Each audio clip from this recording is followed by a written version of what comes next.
Wargamers, and welcome back. Purple Druid presents Wargame Culture, and tonight we have another entry in the Wargame Book Club where we're going to take a look at some old school rules, specifically Discovering Wargames, this one right here by John Tunstill, first published in 1969, republished in 2022 in this collection, Early Wargaming Rules series, edited by John Curry as part of the History of Wargaming project. If you are a returning viewer, thank you and welcome back. If you're new to the channel, I hope you like what you see and hit the like and subscribe buttons. In any case, I appreciate your attention and your time, and I invite you to check out the Wargame Design Journal at wargameculture.substack.com. So, here we go. More on these old rules from early days of our hobby. I'm taking a new tack with these reviews / flip-throughs, and I'm not only going to go over the contents of the book, but we'll try to put together an example on the table to see how these rules play. And today we have an introductory type book with some excellent information on the hows and the whys from John Tunstill's rules for miniature war games. He discusses how he came up with various mechanics and tosses out a couple of hat tips to Tony Bath and Don Featherstone.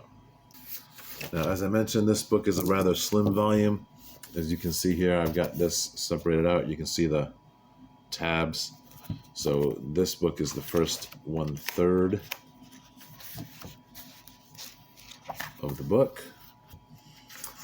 And this is the 5th book in the series of fantastic History of Wargaming project books from John Curry. I cannot recommend these highly enough. They are available on Amazon. I do recommend that you check it out. In any case, in just, what do we got? In 66 pages, Tunstill lays out not a complete set of rules, but a complete way of understanding how wargaming works. And I think this is super important. There's been a lot of discussion about this over on the role-playing side lately. And as an avid wargamer and slightly less avid RPG dungeon master, I believe that having this wargame knowledge is very important. And so I think I'm going to be trying to share some of this into that other community as well. So let's get started here.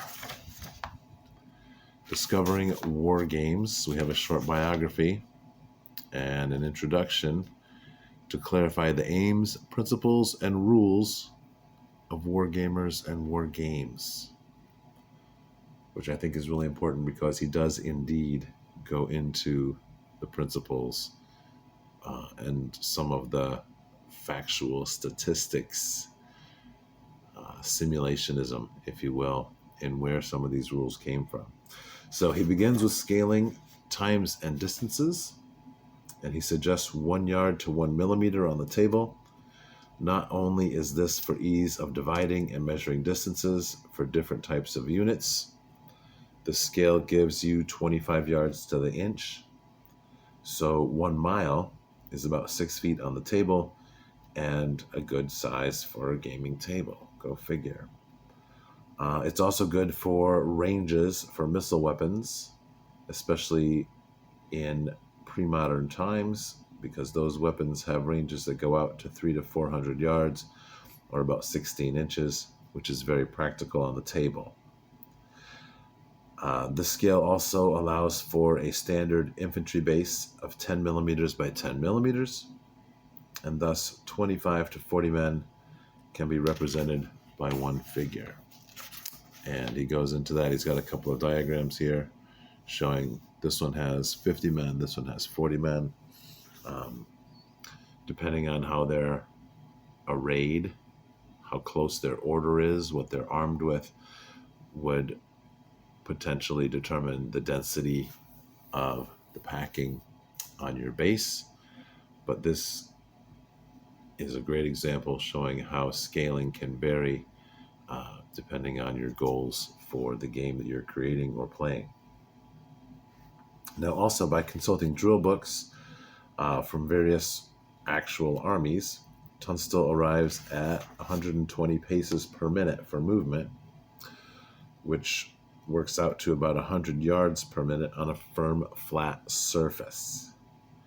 And so after a brief discussion here about weight carried and keeping in formation and so on, he determines that a 2.5 minute bound or turn is an appropriate length of time for a move, plus any maneuvering that might be going on. And then he also will provide a summary of movements for infantry and cavalry. He's got a brief section here on engineers and creating gabions and field works. He talks a little bit about the development of missile weapons and lays out rules for longbows, crossbows, spears, and slings, covering a time period that he says is reasonable from the ancient world to medieval times. He also sets out a little chart with modifications to die rolls for range, and then for different situations, close order, cavalry charge, is the unit being charged by cavalry? Is the target unit, what kind of armor they're wearing and that sort of thing. And then the final score of the die roll is the number of casualties, and they're just removed from the board. Now, the interesting thing is that he uses what are called average dice. And so these are just 6-sided dice, but they have 2 3s and 2 4s and a 2 and a 5. No 1 and no 6. So the average score remains 3.5 on your rolls. And so I had some blank dice that I had ordered specifically for whenever I might need some kind of custom dice to roll for a game. So I made up 4 of these average dice.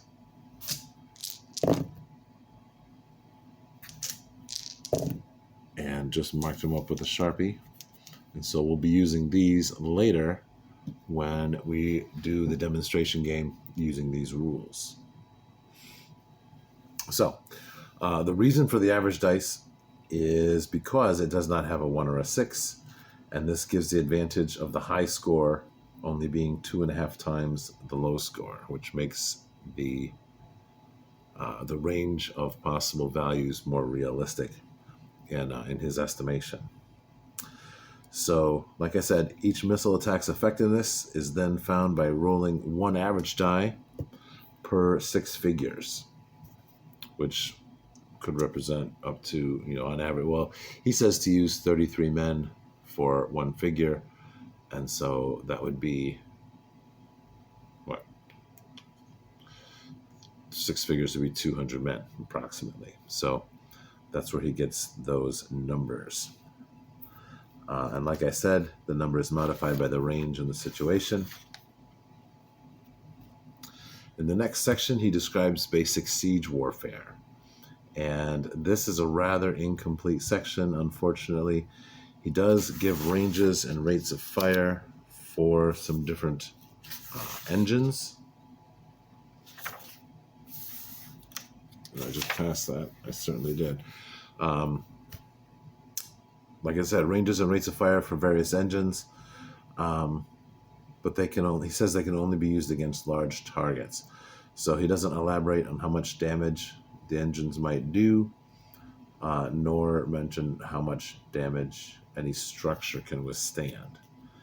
And he spoke about Tony Bath earlier, so perhaps he means only to use these devices to supplement Tony Bath's own siege rules, which is very possible. Now, the melee section, this is interesting too. Um, as an early mechanic for determining the results of a melee, I think it's okay. It's not great. I think there are better ones. And like I said, when we do the demo game, I believe that you'll agree that these rules could use a little bit of tweaking. But basically, he says that charging into combat gives you a 20% move bonus. And keep in mind that these movement orders are supposed to be written. So it is possible for Unit A to intend to charge enemy Unit B, but B has been ordered to move out of the way or into cover or even retreat out of the way of a possible charge. Also, chargers get an impetus bonus as casualties to the unit being charged. So you would subtract 1 figure per 6 cavalry or 1 figure per 12 infantry that are charging the target unit. In addition, if the charging troops are in ranks, each rank in excess of the number of ranks being charged causes a pushback. So the unit receiving the charge would get pushed back 124 yards per rank that they are outnumbered. So if the target unit had 3 ranks and the charging unit had 4, then not only would there be an impetus bonus of casualties, but the unit being charged would automatically be pushed back 124 yards. Of course, the unit being charged gets to fire missiles at the unit that is doing the charging over the course of their bound or move. And these casualties are deducted prior to the clash of melee and the calculation of the impetus bonus. So those would be handled just like your regular archery. And the examples here that he uses, I think it's interesting because he uses relatively small numbers of infantry and cavalry. We have 25 versus 14, 100 versus 27. With his math, it seems like he's thinking about larger numbers of troops on the board or on the table, because everything is in multiples of 6 or 12 in the case of charging infantry. And so I think that would have an effect. Why would you have a unit of 12 cavalry or 14 cavalry? Why not 18? Why not 24? So it's interesting. I think it's interesting to think about what that might mean. And again, we'll explore that a little bit in the demonstration game. Melee itself is very straightforward. All figures within 25 yards of an enemy figure are counted as being in the melee, and each figure gets a rating or a figure type number. So unarmored peasants are 1, half-armored infantry or light cavalry are 3, fully armored cavalry are 9. And all you do is take the number of figures involved in the melee times the figure type times the result of an average die roll. And that gives you the score. Whoever has the high score wins the combat. And so that will determine the amount of damage or the amount of casualties that each unit will take. Both units take casualties because the combat also is simultaneous, just like movement. And I think it's very interesting that he does 1 die roll for the whole lot. So even if there are 14 fully armored cavalry,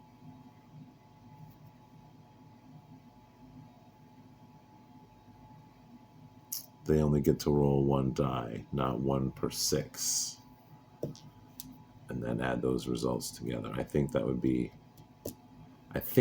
more interesting, and that's one of the weaknesses of the system.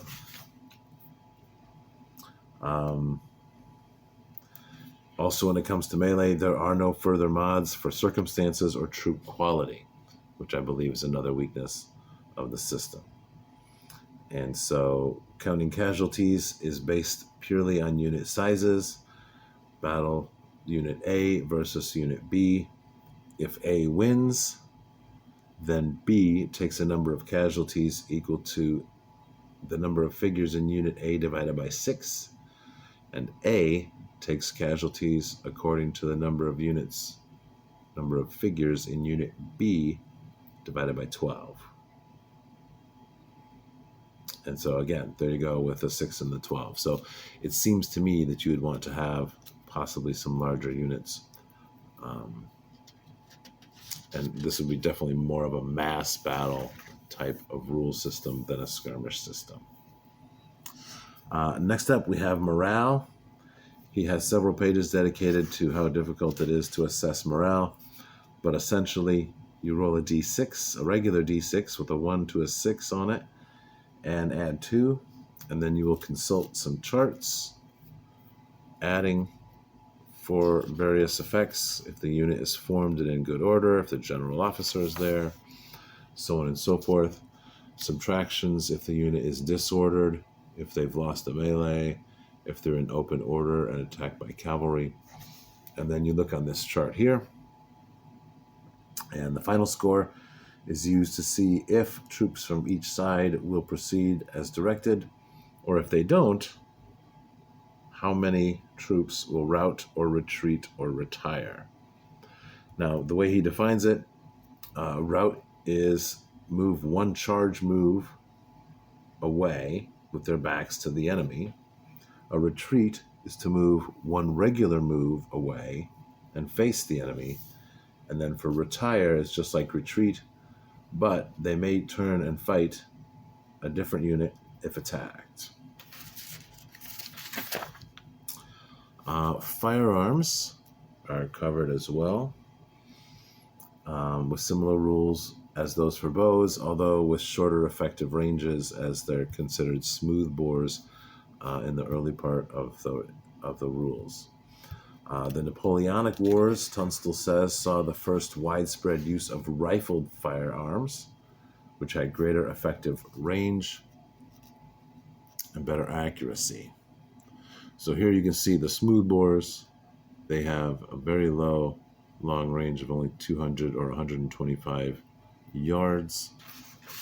But when we get into the, where is it? The rifles, it's got another chart here. All right, well, in any case, there is another chart. Oh, here it is. Ta-da. So these are for rifled. So your carbine, your rifled musket out to 650, your regular rifle out to 750, the Napoleon cannon out to 1,200 yards, and a 3-inch rifled field piece out to 1,800 yards.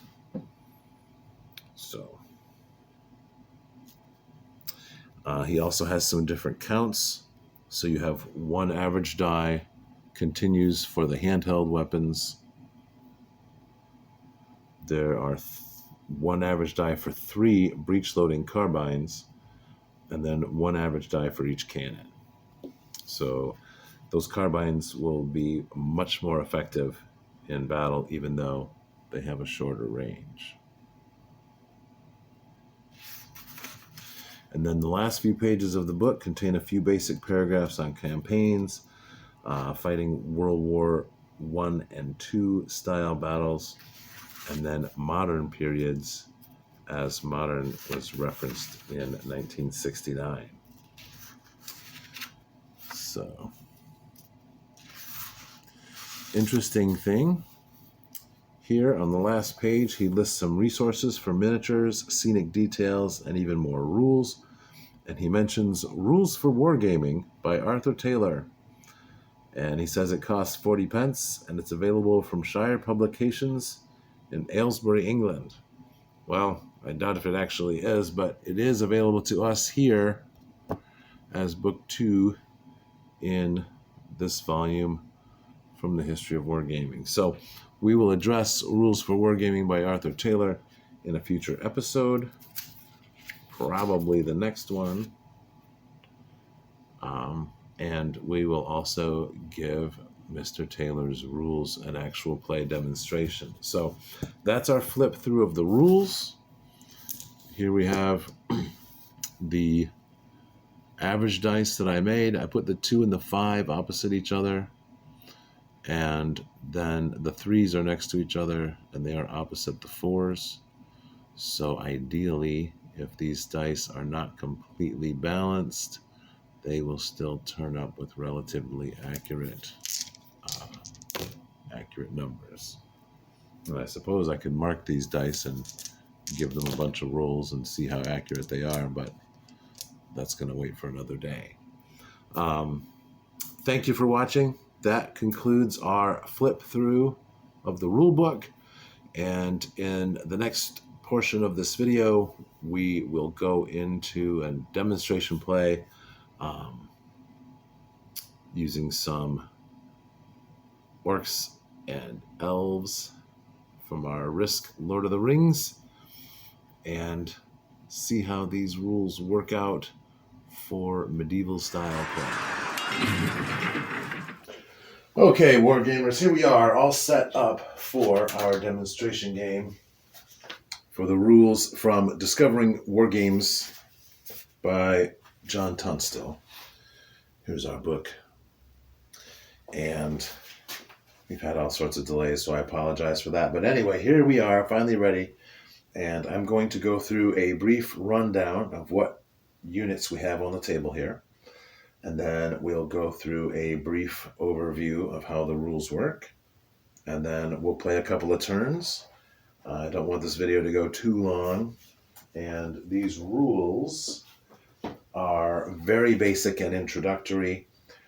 So, like I said, they're not very detailed. And I don't think that we really need to try to fight all the way through and come to some grand conclusion. But in any case, we have the Lord of the Rings miniatures here from Lord of the Rings Risk, the elves.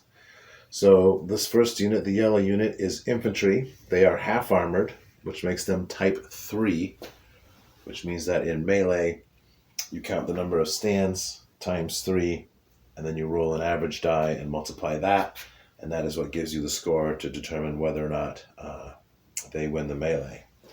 They can move 100 yards. Now, with this scale, Mr. Tunstill recommends that you use 10 millimeter square bases, but I don't have those. These are 25 millimeter square bases. And we're going to round that off to an inch. And therefore, 1 inch equals 100 yards, 1 inch equals 10 yards. And so this unit will be able to move 10 inches. And they are armed with javelins and swords. Here we have light infantry. They are type 2, so they're worth 2/3 as many points as these infantry. They can move 125 yards, and they're armed with longbows and swords.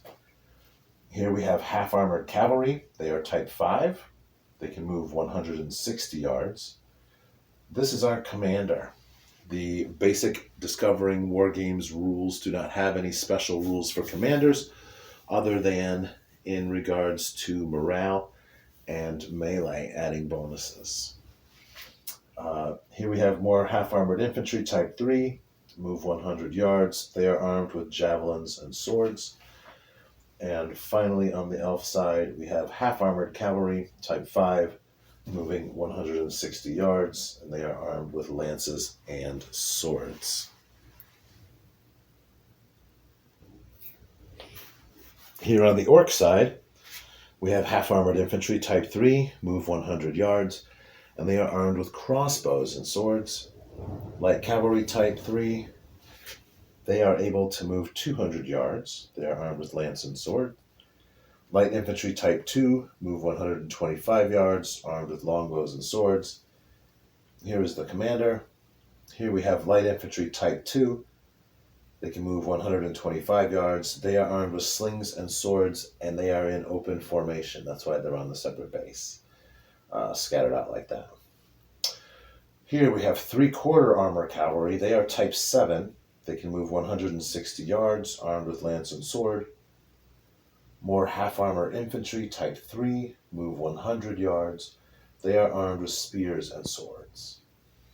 And then finally on the orc side, we have 3/4 armor cavalry, type 7, moving 160 yards with lance and sword.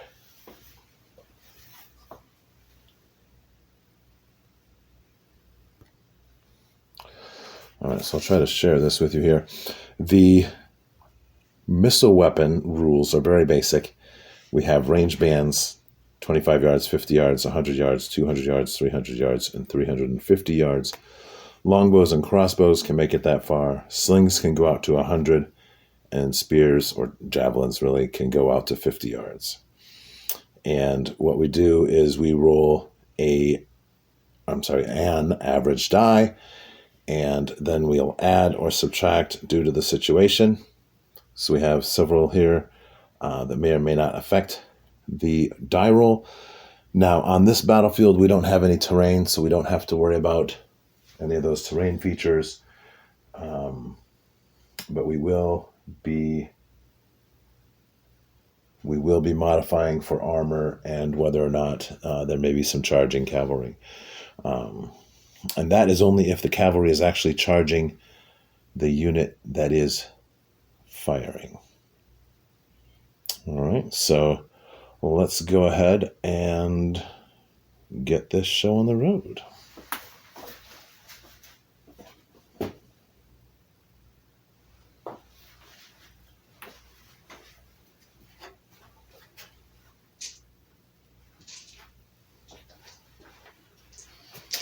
For initiative, we'll do movement. Missile fire will be taken simultaneously, and then our melee will be considered as simultaneous as well. Each turn, each bound, as he calls it, will be 2.5 minutes. So what will happen is, for this infantry unit to move 100 yards, that will count as 2 minutes worth of turn. So archers may fire at them. If we get to a point where they're charging, again, the archers will get to fire at the infantry. So elves will be blue, and it's a tie. All right, let's roll again. And so the orcs win the initiative.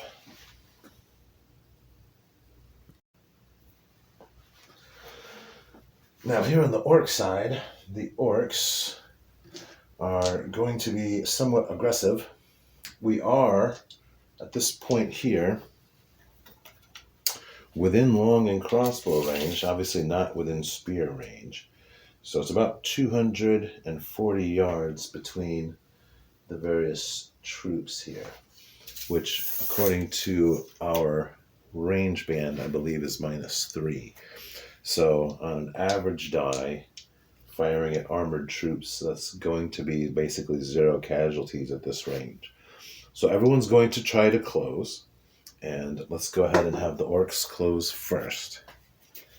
The crossbowmen, while they can move 10 inches, we are going to move, we'll go ahead and move 10 inches.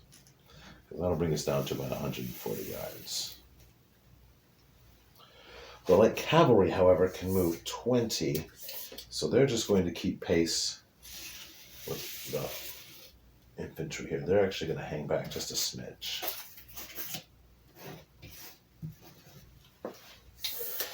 These light infantry here are going to maintain their position because as the enemy come forward, they'll be able to fire upon them as they attempt to charge.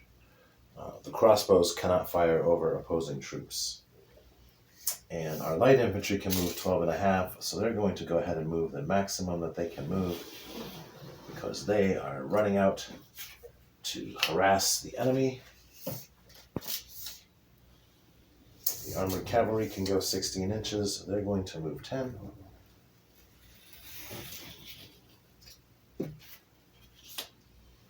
And And the armored infantry with spears can move 10 inches, and they are going to move 8.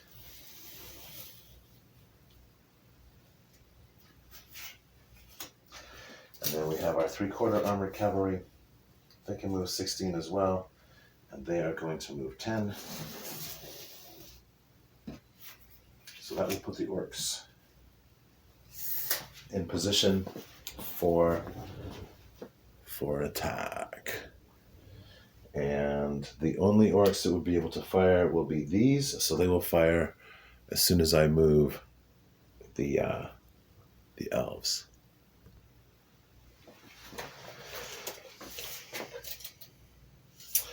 Now, the elf infantry, they have javelins, and as mentioned, the javelins can only go out to 5 inches. So they are going to hold back a little bit, and they will move half of their distance, which will be 5 inches. So they will remain out of their own ability to fire, but they will be within range of the crossbowman. Again, these are longbows. They're going to stay put.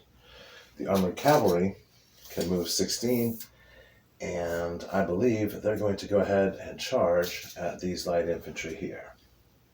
Yeah, that's only less than 11 inches. So they're going to take their charge. It is more than half of the distance. So the light infantry here will get to use their slings and do full casualties upon the infantry. This infantry here will move up a full 10 inches.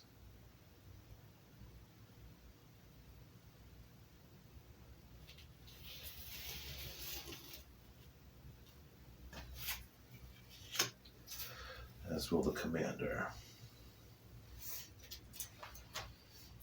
And then our armored cavalry can move 16 inches.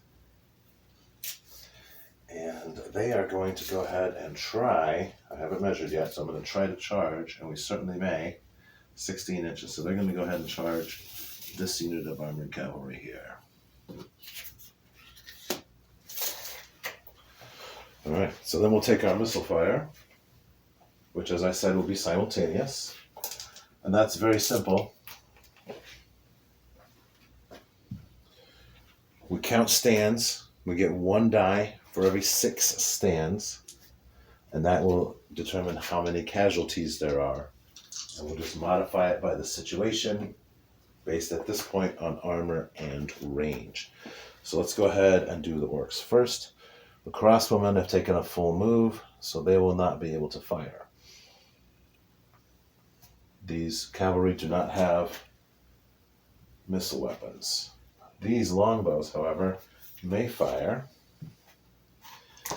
and they can take a shot at these infantry here, which is 24 inches, 240 yards, which will put them at the -4 range band. They're half armored, which will be -2, so that's a -6, so they cannot do any casualties. Next up, we have these spearmen. They don't have any ranged, and they don't have any ranged.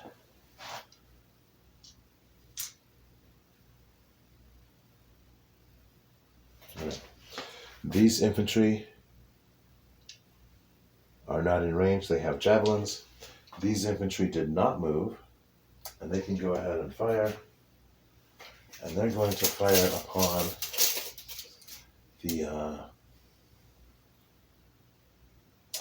they're going to go ahead and fire upon the cavalry. That is 180 yards, which will put us at the -3 band.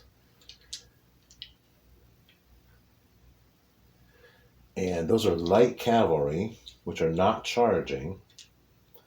So that will not... That will actually be a -1 for quarter armor.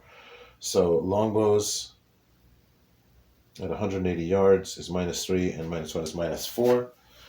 And we have 2, 4, 6, 8, 10, 12, 14, 16, 18, 20, 22, 24. Divided by 6 is 4.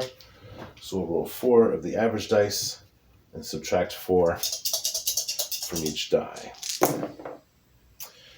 And we did get 1 5, so that'll be 1 casualty for our cavalry.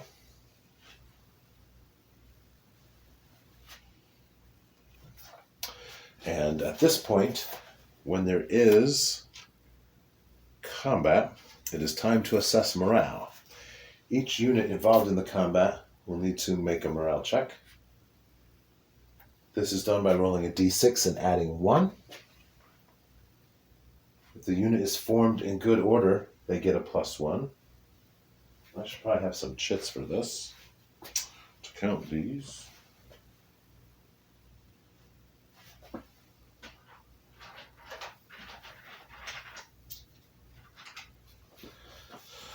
So they'll get a +1 for being in good order. However, they are more than 10 inches from their commander. I believe, anyway. Yes. So they will not get a +1 for that. They are not elite. They are advancing, so they will get another +1.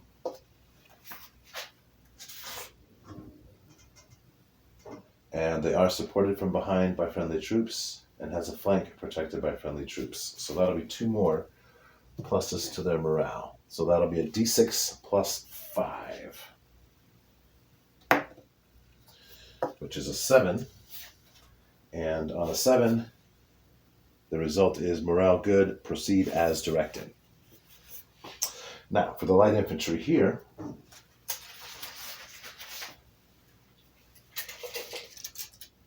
they are within 10 inches of their commander, so they'll get a +1.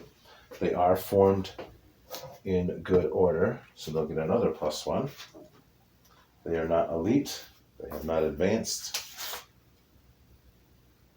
And they do have 1 flank protected, so that'll give them a +3. So they will roll d6 + 4. And that's a 7, so they will also continue to do their thing. All right, so that is it for missile fire. And let's go ahead and do our melee. Here we have 6 troops that are type 5. So 5 times 6 is 30. We'll multiply it by 3, which will be 90.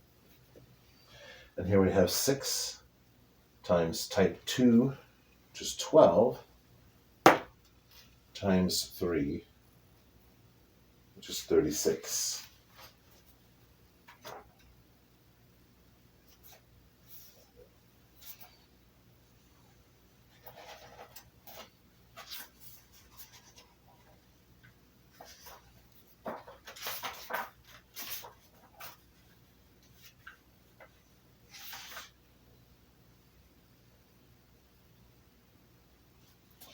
Okay, and then the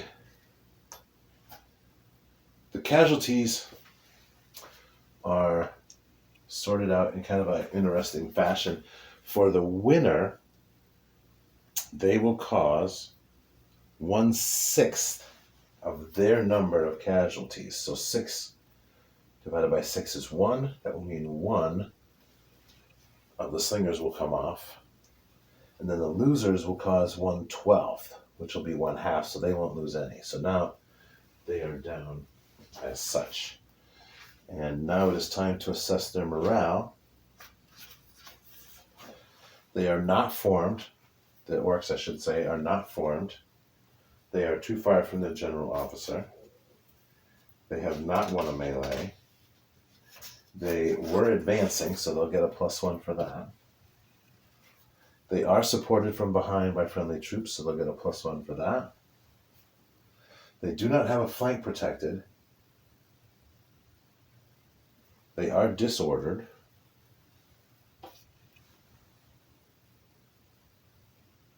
They have lost a melee, sorry, take one away. They've lost a melee, so that comes away. And then open order when attacked by cavalry is another -1. So they will just roll a plain d6, which is a 3. And the result for that is a retreat, which means they will move back 1 normal move and end their bound facing the enemy. For the cavalry,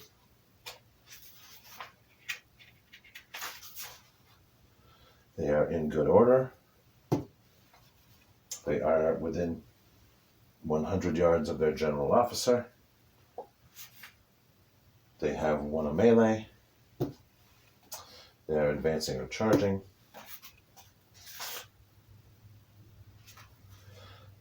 And they have a flank protected by friendly troops.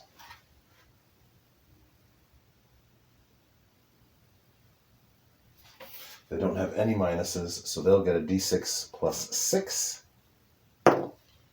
which is a 9, and therefore they will continue as directed. So we're going to move those slingers back 1 move. However, that is going to bash them into these cavalry here. So those cavalry will need to, they'll become disordered.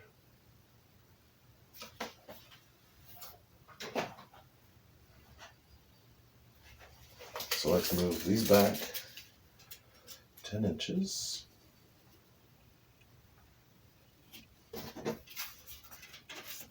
And then they will become disordered, which will just indicate with that. So, that's it for that melee. And now here, the elf cavalry is type 5, times 12 is 60, times 5 is 300, 6 times 7 is 42, 42 times 3 is 126. So again, this unit will win and the orcs will lose. The orcs will cause 1/12, which is 0. The elves will cause 2, which is 12 divided by 6, which is 2. So 2 of these will come off as casualties.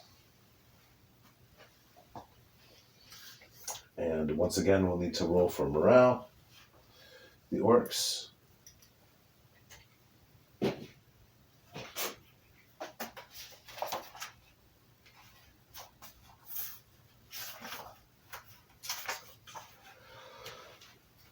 are formed. They are not within 100 yards of their general officer. They are not elites. They have not won a melee. They are advancing. They are supported on the flank.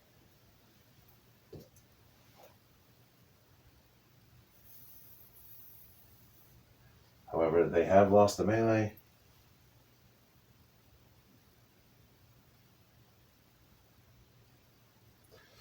So they will get d6 plus 3.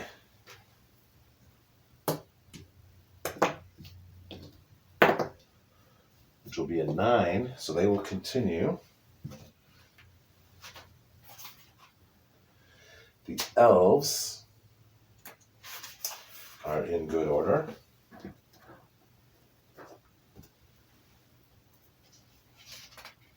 They are advancing or charging.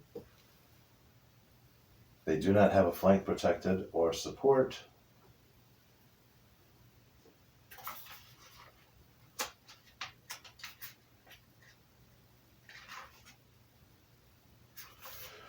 And they have 1 a melee.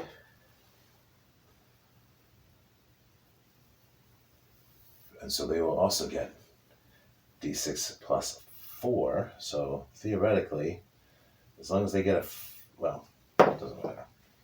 That's a 6. They may not advance for a complete bound. All right, so they are stuck at that point. So even though they won the melee, they are not able to continue to advance or anything like that. All right, so that's the end of turn 1. Let's go ahead and see what happens with turn 2.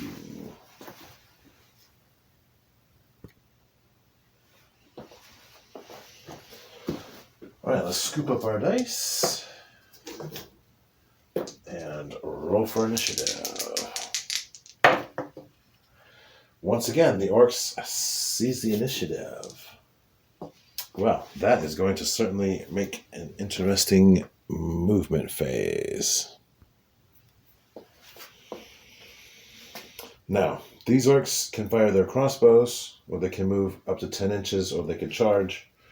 Theoretically, they can charge up to 12 inches.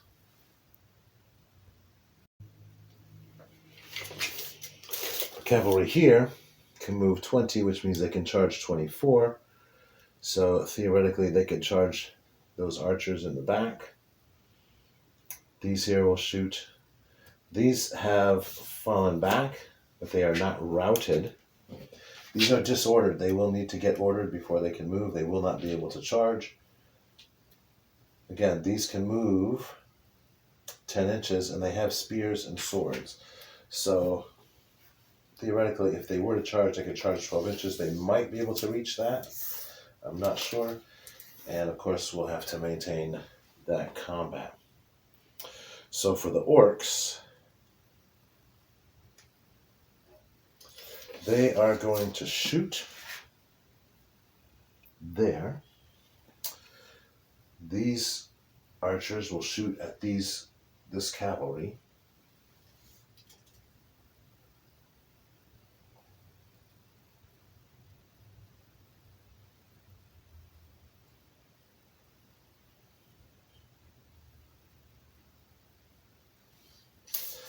And these fellows here are going to move. They can move 12 inches. They're going to move right up here.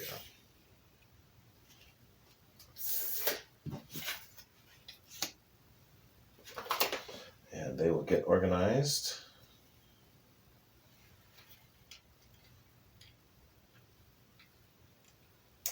And they're going to go ahead and try to charge. As we've decided, they are within 12 inches. So they're going to charge, and then this unit here will be able to throw their javelins, which I believe was, what's the range on that? 3 inches, something like that. So anyway, I'm going to move these guys up here, and then we'll throw the javelins. And that will be it for the orcs' movement.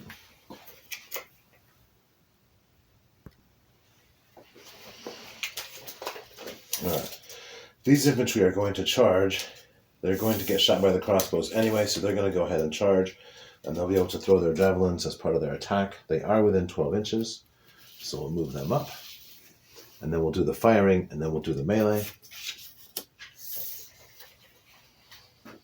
They're going to shoot. These cavalry are going to charge those cavalry.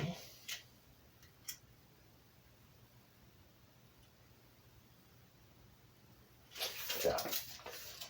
We'll see what happens.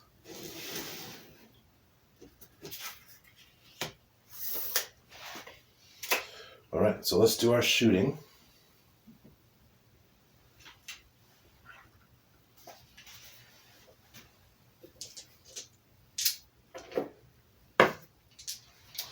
First of all, we have 24, which will be 4 shots with the crossbows.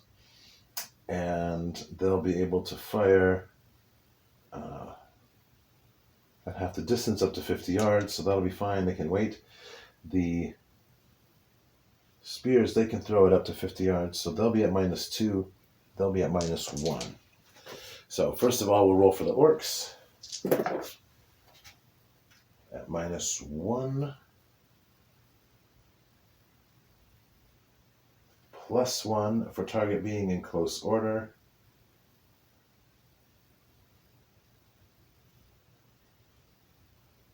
-2 for half armor. So that'll be a total of -2. So that'll be 0, 1, 2, 3, 4, 5, 6 casualties. That's going to be brutal.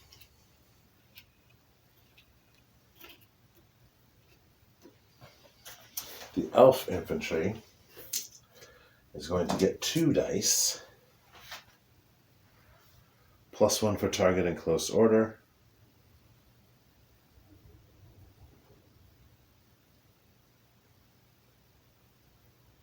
-2 for half armor,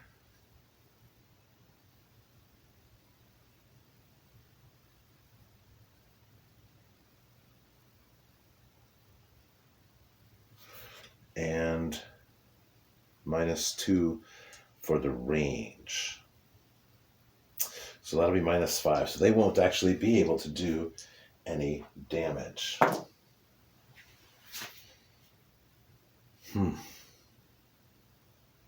Wait, that's not right. +1 for close order. -2. -2. So it's -3 all day. Okay, so still we're only going to roll 2 dice though for the 12 guys. So a 5 and a 4, that will be 3 casualties from the orcs.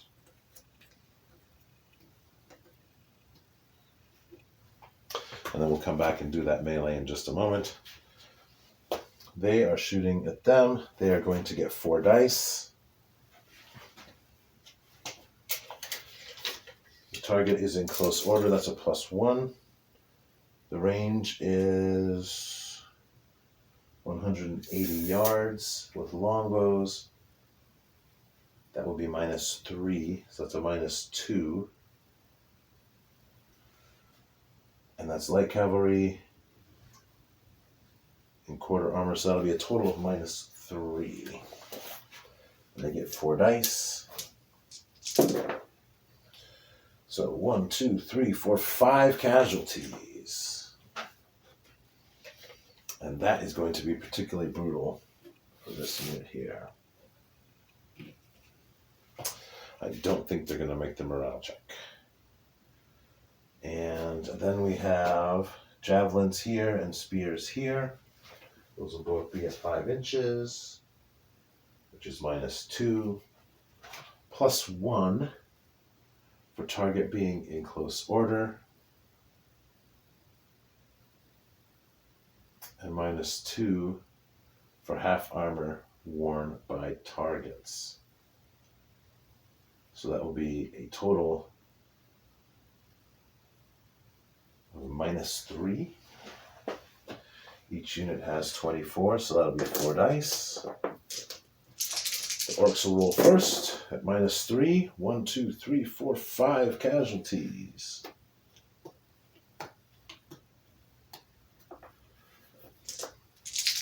The elves will roll 4 dice. At -3, they get 0. Ooh boy, that's gonna be tough on them. All right, so that's the end of our missile phase. So we'll come back and do the melee now. We have 6 times type 3 is 18, times 3 is 54. And here we have 21 times type 3,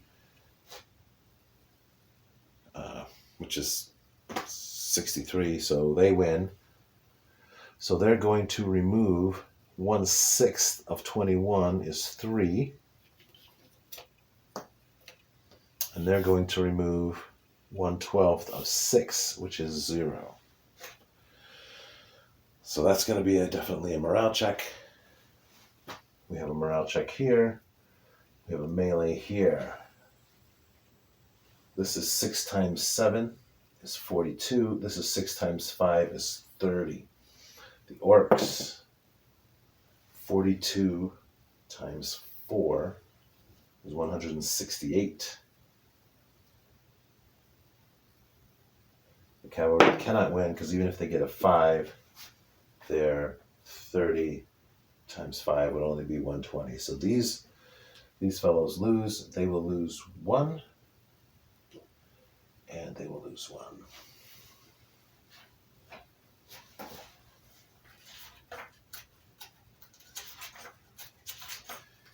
think there's a modifier as well.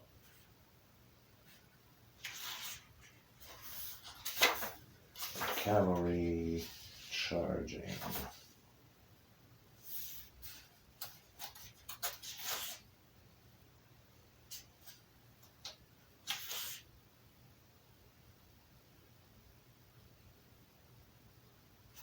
Oh, no, I'm sorry. They lose 1, they lose 0. Because it's 1/12. All right. And then here we have 12 times 5 is 60. Times 3 is 180. And then 4 times 7 is 28. Times 3 is 81. So they will lose 2 from 6, and they will lose 1/6 of 4, which is 0. All right, so 1/12 of 4, which is 0. All right, so that is the end of our melee. And now we will check for morale. As you recall, morale is a d6. For the orcs, +1, formed in good order. They are not close to their officer. They have won a melee. They are...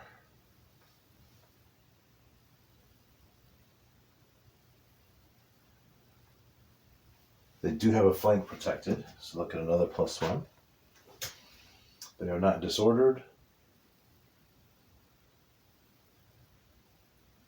or been attacked by cavalry. All right, so they will get d6 plus 4, which will be 6. So they will not be able to advance. The elves.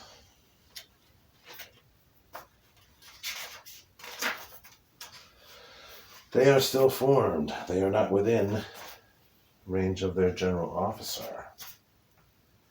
They were advancing, so they'll get a +1 for that. And they are not supported. They have lost the melee.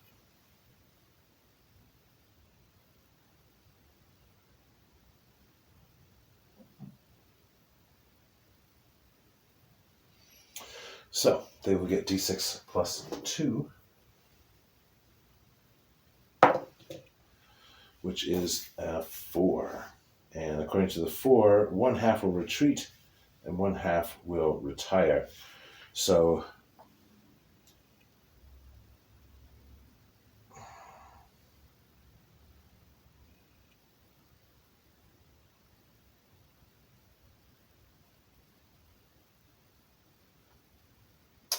we have 3 here, so well, let's find out. On an odd, more of them will retreat.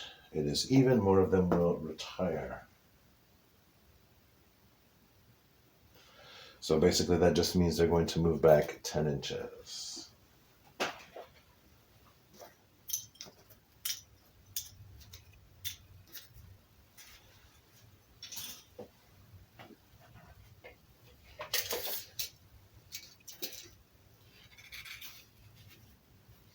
And end facing the enemy.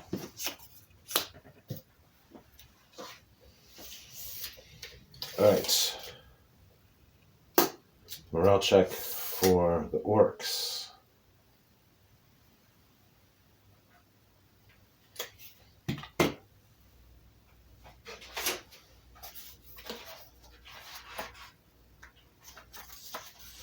They are formed. They are not within range of their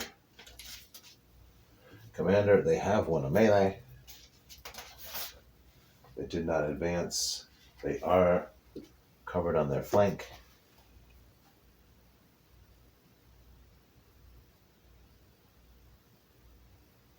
All right, so that's 5 plus 4 is a 9, so they're good to go. They don't need to check morale. They do need to check morale.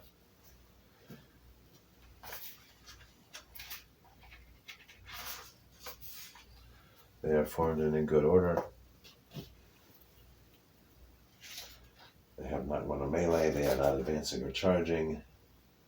They are protected on the flank.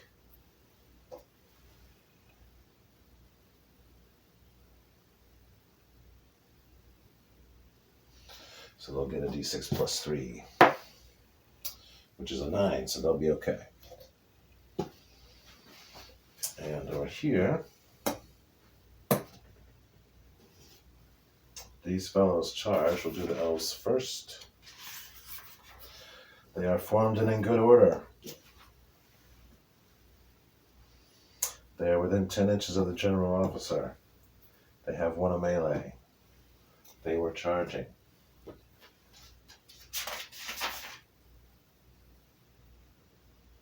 They are not supported or flank protected or behind hard cover.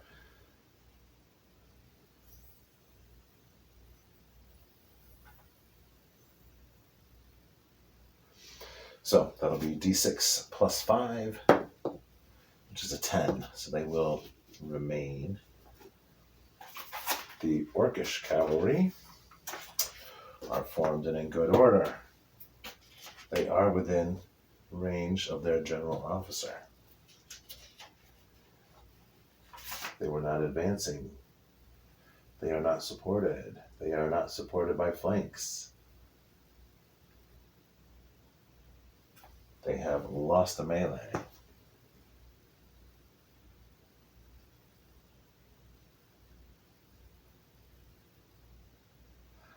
And -2 for being stationary cavalry attacked or charged by other cavalry. So they're going to be a straight d6 roll. And that's a 5, which means that they will retire. So they'll move back a full move, 16 inches, and end facing the enemy.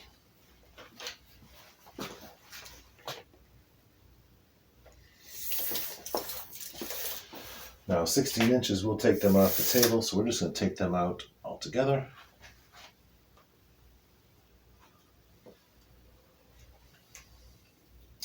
And then we'll do our melee here.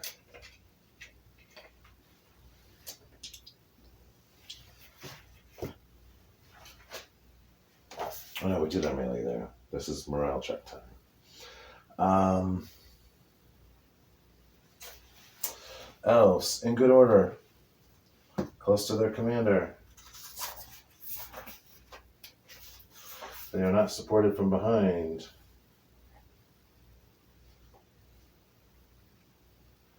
They did not win the melee. They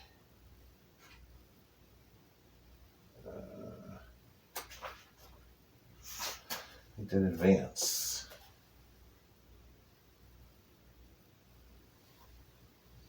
They lost the melee. So that'll be d6 plus 3, which is a 5. And they will retire. 10 inches will not take them off the board.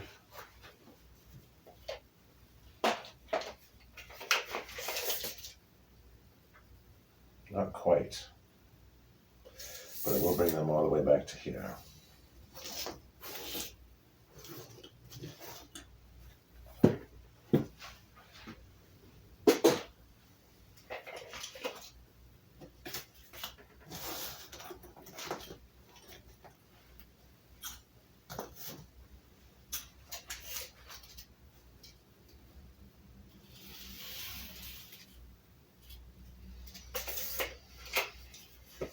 All right.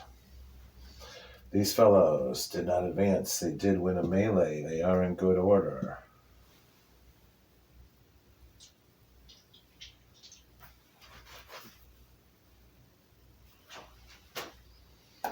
They are not supported. So that'll be d6 plus 3, which is a 4. Half will retreat and half will retire. So they're going to fall back as well.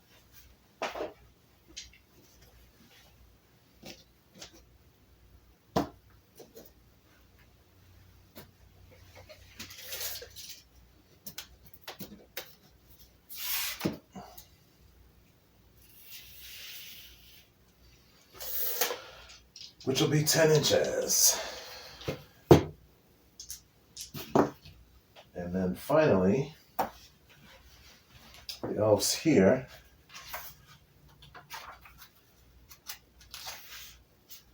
they are formed and in good order. They have won a melee in the last 4 bounds. They are not supported.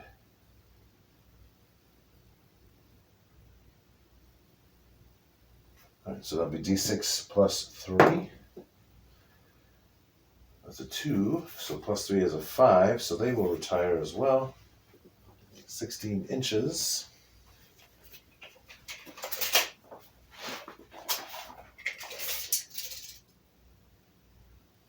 Which again is not quite off the board.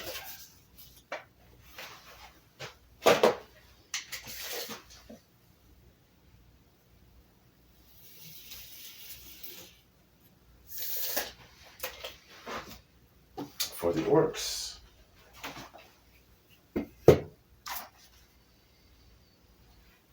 we'll say they're in good order.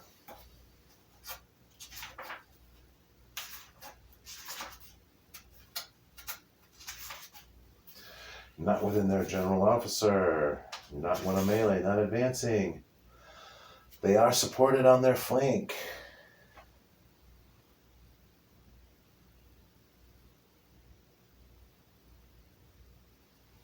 Their flank is protected.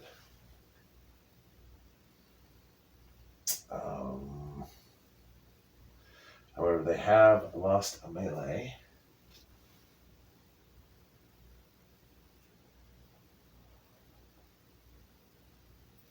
So that'll be d6 plus 1, which is a 2. Half of them will rout and half will retreat. Since there's only 2, we're going to say that they rout altogether, so we'll take them off. All right. So that's the end of round 2. Where are we at on this video here? 46 minutes. Okay. Let's go in pretty quick. 2 turns. Interesting morale effects have pulled back a lot of the troops. These fellows here are still within range of being able to fire. These are not, and they've thrown their javelins. They've thrown their spears. But it is very likely that these knights here could charge them and do some serious damage. Also, these cavalry can charge there. These fellows are all casualties as well.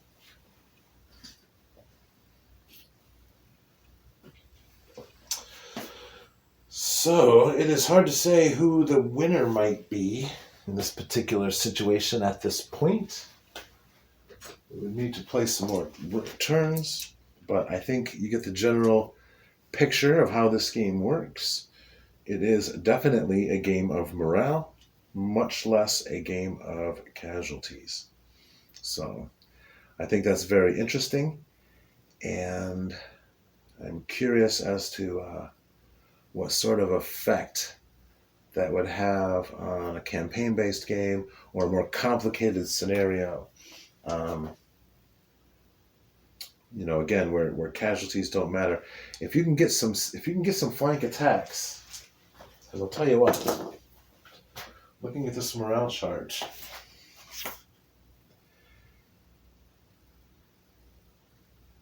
if a unit is charged or attacked in the flank or rear by infantry is -2, and -3 if they're attacked by cavalry in the flank or rear. So flanking is really important, and that would be a -3 to that morale check.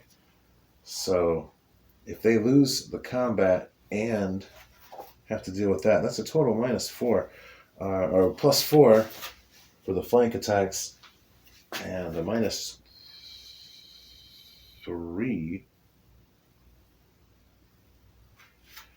or more for the people being attacked on the flank. So Definitely a game of maneuver and a game of morale. In any case, thanks for watching. This has been fascinating. Um, I might play another game, another solo game, just to see how things play out. I'll probably just do it on paper, but I think I think there's something here, and I think this is a very interesting core for a tabletop war game. Thanks for watching. Have a great day, and keep on gaming. Hi there, Wargamer. My name is Beth603/4, and I would like to thank you for watching today's video. Please consider subscribing to the channel and hit that like button. This video is part of the Wargame Culture Game Design series. You can subscribe to the Wargame Culture Design newsletter at wargameculture.substack.com. Become a full subscriber today.